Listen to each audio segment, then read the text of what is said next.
একটা সময় ছিল যখন আমরা খুব ভালো বন্ধু ছিলাম, এখন আর নেই।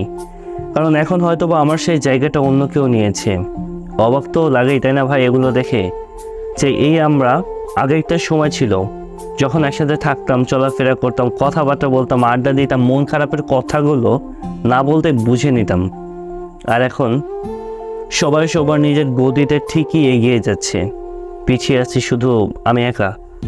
মানে বিষয়টা এমন হয়েছে, আমার গলি দিয়ে যাচ্ছে কিন্তু আমার সাথে দেখা না করে।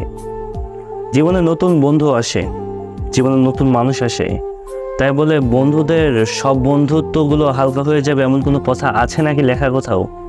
নতুন একটা মানুষকে সময় দেওয়ার জন্য পুরনো মানুষগুলোকে ভুলে যাওয়াটা কি খুব বেশি জরুরি? যখন আমরা সামনের দিকে দেখতে পাই যে আমার খুব কাছে মানুষটা হারিয়ে যাইতেছে বা তারা হারিয়ে যাওয়ার জন্য পরিকল্পনা করতেছে, তখন আসলে নিজের মধ্যে না অদ্ভুত রকমের একটা খারাপ লাগা কাজ করে। আর সেই খারাপ লাগাটা শুধুমাত্র আমার মধ্যে সীমাবদ্ধ।